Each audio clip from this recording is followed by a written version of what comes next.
à toutes et à tous, nous sommes des élèves du collège de Camille Claudel. Je suis Hélène. Nous avons une problématique auquel nous devons répondre. La symétrie joue-t-elle un rôle dans la courbe chez Drosophila pacea?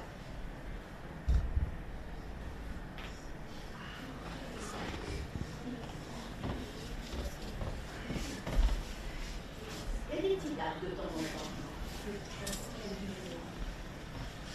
Désolée de ce problème technique.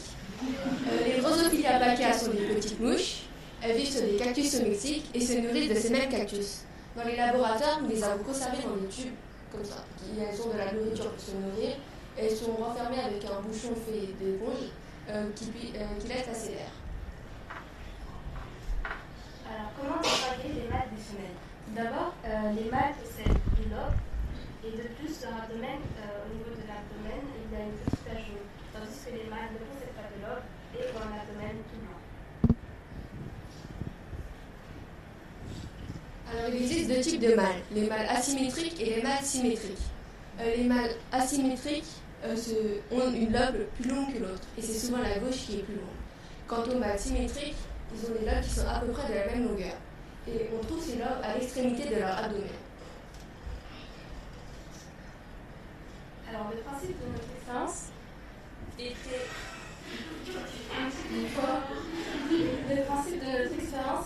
de séparer les mâles des femelles. Nous avons mis dans une petite boîte un mâle asymétrique, un mâle symétrique et une femelle. Puis nous les avons mis dans une chambre qui était spéciale pour réaliser notre expérience. Donc,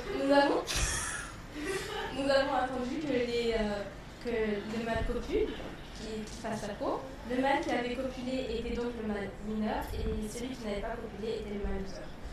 Quand le mâle mineur avait copulé, nous avons enlevé le mâle loser et nous avons mis dans un petit tube qui contenait de l'alcool afin de le tuer mais sans qu'il sauve.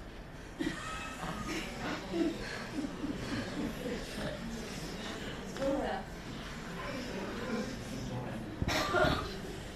Alors, au cours de ce projet, nous avons fait 11 expériences. Dans une expérience, il n'y avait pas de copulation. Et dans les 10 autres, il y a eu 3 winners symétriques et 7 winners asymétriques. Pour en revenir à notre problématique, la symétrie joue-t-elle un rôle dans la courbe chez Drosophila pacea? Nous avons supposé que oui, car on peut constater qu'il y a plus de winners asymétriques que de winners symétriques. Cependant, nous ne pouvons pas confirmer cette théorie, car nos résultats peuvent être dus à un hasard, car nous n'avons pas fait assez d'expériences.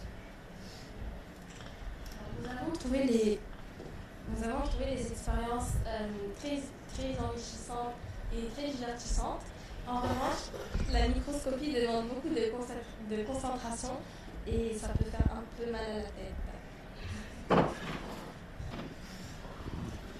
Alors, je tiens à remercier l'Institut Jacques Monod et Michel Bernard de nous avoir accueillis, ainsi qu'à l'équipe de Virginie Courtier-Orgogozo, spécialement encadrant Bénédicte Lefebvre, qui a été très sympathique avec nous, ainsi qu'à Delphine Véniens et Fatima Kada, nos professeurs des SVT, de nous avoir introduits à ce projet.